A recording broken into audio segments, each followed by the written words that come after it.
Duel Review is brought to you by SpiderWolf.com. Hey guys, welcome to another great week of Duel Review. We're going to be starting off with the wrap-up to the Before Watchmen series, followed by Blood Rain, and then for our focal point, Hemlock Grove. That's right. Our animation this week is Batman Beyond, and our movie, Raising Arizona. I'm RJ. And I'm Nick. Let's get to it.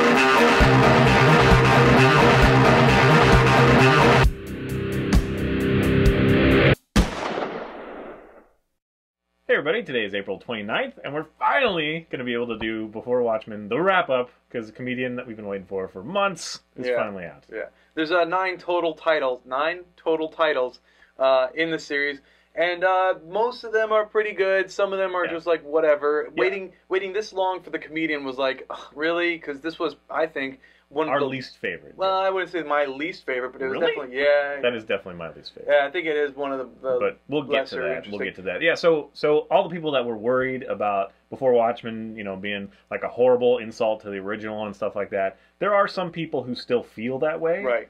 But I think overall it was very successful, and I think they treated the original property very, very respectfully. Yes. If you don't like this, you know, Before Watchmen, you can still like the Watchmen before, because it doesn't really change anything. Right. It just adds to it, fleshes it out. Right. Which I, you know, with a few hesitation, you know, reservations, I totally endorse this series. I love this series. I agree, and I guess we'll talk about the ones that we care for the most. There are 3 6-issue comic books, the ones being Minutemen, Ozymandias, thank you, and the comedian. It's Ozymandias, right? Well, yeah, they even say it in the comic. They finally tell you how to pronounce it correctly. There's 2 ways that you can say it. I've always preferred Ozymandias because it feels more Ozymandias. Whatever, yeah. Now, as far as Minutemen goes, I loved that series. Yeah. I really did. Yeah, and what I did here to save on bags is I have, you know, the front. This is number 1 and then number 6. So right. Like 1, 2, or whatever. So I'll show them all to you. Right. So what this one did is it follows the first Night Owl. What's his name? Mason. Hollis Mason. Thank you. Hollis Mason, as he, you know, talks about being the Night Owl. All of his friends. You learn about Mothman. You learn about, you know, the silhouette, and that's a very big story. And I really like that I like that they went that way. And then at the very end, there's like a twist, and then a twist on the twist, and it's like, oh my god, that's brilliant. Like, why wouldn't you do that? And now, you know, you have to worry about Hollis Mason and his guilt and all this other stuff. So it is a great series. I highly recommend that. Yeah, that's got to be my favorite, because I think that all the other ones, you already had a sense of who these characters were. Right. And, of course, the little, you know, Hollis's little excerpts that are in the actual Watchmen series do a good job, you know, a fairly good job of giving, you know, life to these characters of the Minutemen. But I think this really adds to that, especially, like, you know, we've got one single issue and one double issue from that kind of era. One of them being Dollar Bill, right? Which I think that was a little boring, but it is cool because we didn't know anything about. I mean, we didn't really know anything about him. That's true. Yeah.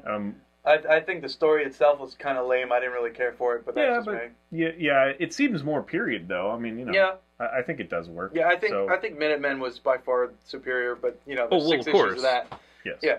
And you don't really get much of Dollar Bill in the Minutemen series, but you do get a lot of, you know, you get Hooded Justice a lot of, you get, you know, obviously the Silhouette, some of Silk Spectre and her business, and, you know, a lot of Hollis Mason, and I loved his relationship with Mothman. I thought that was yeah, great. yeah. I would argue that it's Mothman and Silhouette and, you know, Hooded Justice and, what's his name?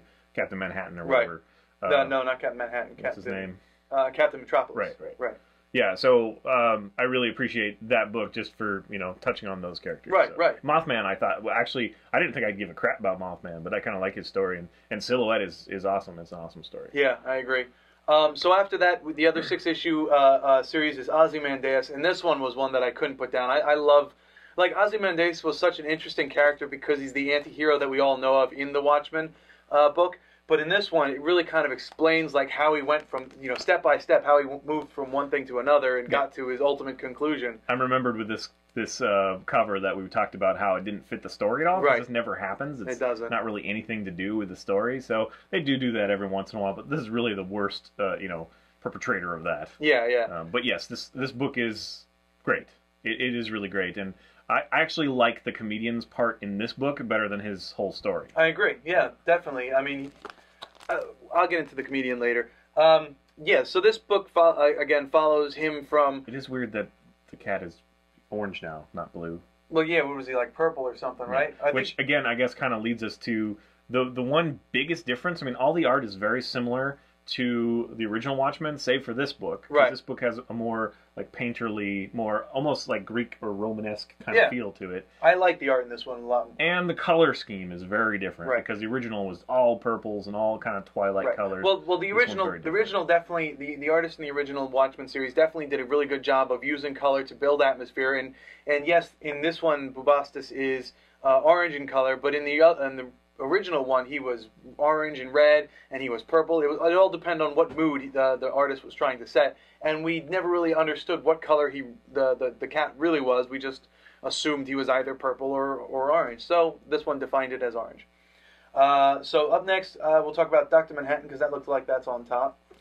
And this one was a great read because it's more surrealistic, because he kind of, it moves from... It's pretty much purely just about what he can perceives. now do. Yeah. The alternate reality thing. It's his different dimensions and his moving through them, and it kind of ties things together, and he says one thing in one panel, and he re-says it in another panel, which is known to be a completely different time. Yeah, at one point they have you turn the comic upside down. What did you feel about that? I thought it was kind of stupid. Yeah, honestly. I mean, I'm glad that they did it. You know, I think it's brave to kind of do that. But yeah, it was, at first it's like, and if they were trying to kind of disorient me and be like, huh? Because you end up, reading it more like a manga, which is not quite what I would expect. I would expect it to be like flipped over and then you start from page one again, like two covers kind of thing. Right.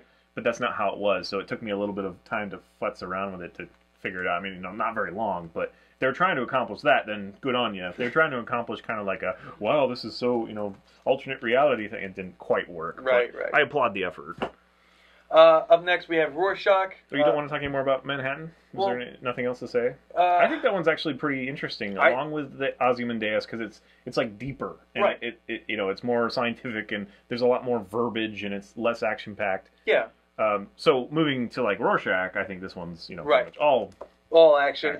This one I didn't care for as much as I thought I would. Rorschach is definitely like the character to look at. I like this. Everyone loves Rorschach. To me, this one had, like, the least compelling story. Well, maybe not the least, because obviously I don't like comedian as much.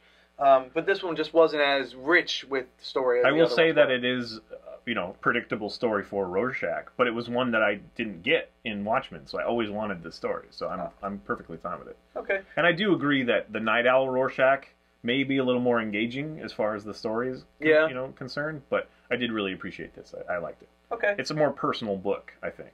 Right. Well, see, that's what kind of what I don't like is Night Owl is with obviously Night Owl and Rorschach, and it's them together. Whereas Rorschach is just him and kind of his mental dealings. So yeah, I mean, it was an okay book. I liked it. It was fine. I just wish that they took their time with Night Owl in that kind of similar fashion, because I think Night Owl's story was more compelling. I think he got shortchanged. Yeah, Night Owl does. And that's who's up next. We have here. And that's 4 issues long. And that's because so much of it is Rorschach as well. Right. And then also, Silk Spectre, like anytime you see Night Owl in the other books as well, he's with somebody else. So you hardly get the new Night Owl. You get a lot of Hollis, the original Night Owl, but not a lot of this one. I loved Hollis and Minutemen. That was a great series. But yeah, so this one is all about basically what happens is there's a crime that's been committed, and it kind of changes the way people think, and the Night Owl turns one way, and Rorschach goes to the church, and they kind of delve into these things to kind of deal with what they've seen, and then they reunite later on to deal with things, and it really kind of tells you the difference between Night Owl and Rorschach, and how their differences kind of unite them as a team, I guess. I don't know how to say that. Is that a good way of saying it? Yeah. I'm kind of thinking of a different vein as far as like Night Owl. The thing I didn't appreciate is he's a real slut. Yeah, well... It's like, really? It's like he fights crime, and he's like he's like this altruistic guy, so for him to have such weakness when it comes to that, I don't know, I guess it's interesting. Well, see... But it's just kind of like, really? It's funny that you brought this up, because I wouldn't have even thought to bring it up, but I remember having the thought when I had a similar thought while reading it, and that is, this version of Night Owl, this new Night Owl, has grown up with these comic book heroes, and he's like, wow, yeah, you know, this is what I want to be, and just like we want to be those comic book heroes, we also make it our lives, and we kind of, I don't want to say that we fantasize about the women involved, but there are definitely some sexual innuendos put in there. Sleeping with a villain, you know what I mean? Like, right, but, you know, who hasn't done that? Batman's done that. Well, Superman hasn't. Captain America has, right? And Wolverine definitely has. Has he? I'm pretty sure he has. Well, in any case. So you know, having that in there was interesting to me. Okay, to me, I thought it was, you know, a challenge to the character, which I guess can be interesting, but yeah, but everyone ultimately unnecessary and kind of like, you know, it makes it more. I'm just tired. I mean, we'll be talking about this actually with Hemlock Grove too. Is I'm just so tired of them using the sex crutch. Like, I like it if it, you know, if it's a possibility of adding to the story or character, you know, depth of the character. And this one did kind of challenge his, you know, his image of himself and what we would perceive as his image. So I can kind of, you know, it's kind of right there on the edge. But there's just so much sex in a lot of things in these days, and I just don't think it serves any purpose other than to, you know, titillate 14-year-olds. But, right. Well, I mean, his relationship with her was alluded to in The Watchmen, or, you know, it outright showed it, you know, in that little picture that he had. But yeah, I don't know. I think knowing that much more is interesting. Plus, she wasn't really a bad person. I mean, she was a villain, yes, but she wasn't. You know, I don't know how to say that. She was an anti-hero, I guess. Okay, you know? fair enough. So let's move on to the next one. We have Moloch. This is the surprise. I like this one. This one was actually very interesting, and I dug it. Two-part. Yep, it's 2 issues long, and it's all about Moloch has come out of prison, and he's reformed, and he's been hired by Ozymandias. Well, but it's also about his origins. Well, yeah, it's true. And so it just kind of moves from there, and it is a very fun read, and definitely gets you interested in the character of Moloch, who you only see shortly in the Watchmen series, and you really never really see in any of these other books, really, outside of, like, every now and then he pops up. So to see him there, it's just great. I love that. Right. Silk Spectre is... This one I have a problem with because this one ties into the rest of the canon the least. This one is just its own kind of... It's essentially what it is a rebellion, which is funny because this is all about her rebelling against her mother, who, you know, the original Silk Spectre, the Sally Jupiter. And so Laurie is in the 60s. You know, she's living with some friends. They're doing drugs and stuff, and she doesn't know what to do. She's trying to figure out her life. She dons the Silk Spectre costume, and she goes out and starts fighting crime. I mean, I guess it does have maybe not much to do with the actual, you know, lore that we first learned in The Watchmen, but it does have to do everything with her character, obviously. I enjoyed it, but it was different enough, and like the 60s, you know, hippie bullshit that I didn't really connect with. Yeah, so I didn't really care for the story. It was different enough. I didn't terribly care for it. Yeah, either, I didn't like the plot behind, you know, who was it, who done it, you know, what was going on, the secret drug, the brainwashing, you know, it's just, to me it wasn't anything, but I can understand that in the 60s that would have been a big issue, but this didn't come out in the 60s, this came out now, so I guess it wasn't tailored for our generation. You know, I guess maybe if she... Yeah, but I mean, it's true to the material, so I find it okay. It's not my least favorite book. Let's get to my least favorite book. Comedian. Now you said it wasn't possibly your least favorite. What is your least favorite? I think Silk Spectre was my least favorite only because it doesn't tie in to what happened. In this one, you get a lot of the story as far as Vietnam goes and all that other stuff, and you learn a lot about the comedian and his backstory and his being young and not really knowing what to do. And the problem I have with this group of books is that they try to tie it to reality too often. Right. And it's like Marilyn Monroe and, you know, the Kennedys and all this stuff, and I just don't buy it. It's stupid to me. But the comedian was always that kind of government character, and he always had the tie into reality. You know, he was the one who, among all of them, knew the reality of it. I mean, suppose, I guess but they don't touch that with any of the other books. So this one is kind of like there like 5 times. And it's like in your face. And I mean, some of it's compelling, I guess. You know, some of it's interesting and kind of what his choices, you know, are like, whoa, you know, kind of a little bit shocking. Right. But I mean, towards the end of that one though, you did get more. I got more interested in the character of comedian because beforehand it was just, oh, he's a prick, but now it's like, oh my god, he's seen and done all of this shit. But I'm not sure how much, because I agree with you, but I'm not sure how much of it was his actual book or his inclusion in like the Minutemen or the, you know, other books. That's true. Or Ozymandias. Yeah, I guess without all of them mixed together, that book could be.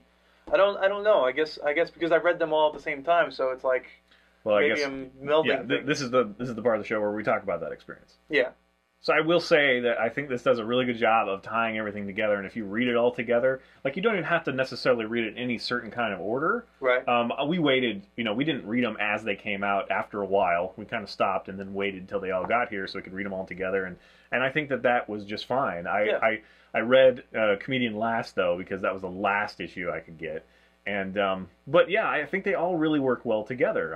With the exception of Silk Spectre, who's off to the side somewhere. Yeah, I suppose, but it does give you context. Yeah. So yeah, I guess I would strongly agree with that. So, but yeah, they do a great job of kind of overlapping, but not restating so much.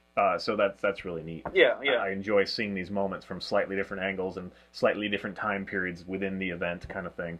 They reference the fireworks a couple times, but it's from totally different, from the whole Minutemen thing. So it does a really good job of doing that. And if you're interested in the Watchmen, maybe you stayed away from it. I don't know. Definitely watch the first, or watch the movie or read the first set of comics first. Right. That's just brilliant. It's awesome. And then this one kind of adds more to it, I think. Right. What do you think about this holding alone? Like, if you knew nothing about the Watchmen, would it hold up? Because there's definitely some parts where you're like, you wouldn't understand the whole comedian dying. And, right. Yeah. I don't think so. I think you'd have to know Watchmen in order to understand this. I think that it would be entertaining. Yeah. But I don't think you would get the most out of it. I don't know. I think you almost definitely need to read or know Watchmen in order to get these books, because I don't see them. They allude to so many things, and the whole thing was. I'm sorry. It would be an interesting experience. Watchmen was such a but I'd have to erase everything that I know about Watchmen. I know, we can't do it. Yeah, but it would be interesting because I have this feeling like there is just enough to make you be like, wow, this is they know what happens. I mean, they get the gist of it, but I can't speak from that experience. Yeah, so I'm not so quick to say that it doesn't hold up on its own. So. I don't think you'd get. I don't know how to say that. You would definitely not get as much out of this series. We just have a difference of opinion, possibly. I'm just not sure enough to be like, no, you have to watch the first one. Read the first one first. Yeah, you really should, though. If you haven't read Watchmen, it's like one of the greatest graphic novels ever created ever. So you need to read it. But without that, I don't know. I mean, I guess so, because I guess some things would be interesting, like why is Ozymandias, building a giant squid thing or octopus thing, Yeah, what you see for a split second. Yeah, like just a tentacle, and you're like, what is that? What's going on? Yeah, then you see it on the cover, but yeah, there are still a few holes that I wish they had filled in, and perhaps there'll be more. I don't know. I kind of I'm in the camp that I don't want this to be too stretched out and too, Do you think that these are going to become a graphic novel? I highly doubt it, only because the first one was 12 issues, and this one's. What, 12? Yeah, 16. I don't know. There's 7. There's a bunch of them. Yeah, there's like 38 or something like that. Yeah. I mean, of course, it's going to be trades. Yeah. But I don't think it's going to be all one compendium. Possibly. I mean, that would be kind of big. It would be like an omnibus. Almost. Yeah, it'd be like huge. But I think they all work together so well. Yeah. Although I will actually, I mean, maybe this proves your point. I would say that if you want to skip one, skip the Silk Spectre. Yeah, because that's just on its own. Yeah, and you don't it is very different time period than just doesn't tie into the rest of the it does books. kind of flesh out the whole comedian and the previous Silk Spectre and the new Silk Spectre and that kind of relationship. Right, but that's also explained in Minutemen and all those other ones. Yeah, but not as in detail. But right. That is the kind of relationship that I don't really care about that much. So, but I mean, it is interesting. So right. It does have its merits for sure. Anyway, yes, very solid. So if you've been waiting for whatever reason, go get it. It ended strong. It didn't like peter out at the end or anything. Right. I don't know why it took so long for Comedian, because it's really not that deep of a thing. Well, I mean, it's not like they were like, oh, we really can't mess this up. We have to do it right. No, it's just like, oh, well, he kills some more. Okay. It was interesting enough, I guess. Yeah, I mean, it was, but I'm just, why did it take them a month to do the last one? But anyway, and I guess you heard rumors that they might be doing. There might be a last issue, an epilogue to the whole series that kind of ties everything in one last bang. But I don't know. There's no release date. There's no story as to whether or not that's going to happen. I will say that the two books that made me want to go revisit The Watchmen and watch the movie, even though we just reviewed them like a year ago, is the Ozymandias one. Yes. Although, see, I'm not even saying it right. It's Ozymandias. Yes, Ozymandias. And the Minutemen. Those two were the right. ones that made me want to go back into the old material. And, the end of Ozzy is kind of like, oh, like, I remember that moment, from the comics and the movie, and it was just such a great moment, and I want to go back, and with this new knowledge, I wonder if it'll change it a little bit. The ending of Ozymandias is like the start of Watchmen, so that's the one that kind of runs right into it. All All right, guys. Well, that's our 2 cents on Before Watchmen. yeah, Before Watchmen. Hard not to recommend. So, please subscribe to our YouTube channel and follow our great playlists. Game Lab's been a lot of fun. Yes, it has. And please leave comments. We love comments. And you can help support us by buying our wares at spiderwolf.com. That's right. T-shirts, a card game, art print, short stories, and more. Kickstarter coming soon. Yes. Good job. Oh, right there. Next time, we take a look at Blood Rain, the video game. Mike's still. Yep. See, he shushed. I didn't Dick shush. too sometimes. I didn't shush you. I said yep. You don't let me finish. I'm very important telling you to do something. Comedian was I don't know what that word is. Stupid. It was stupid.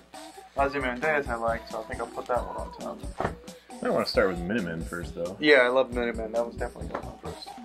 Well, don't give it all away to me. Have some intrigue.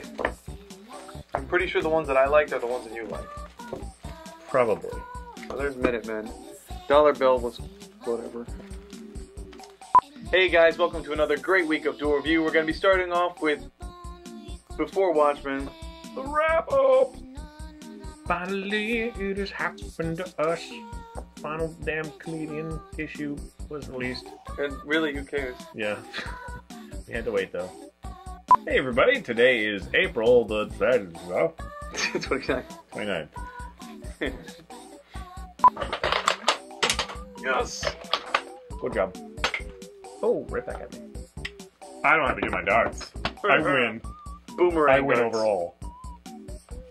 Style points awarded. If this was a Capcom game.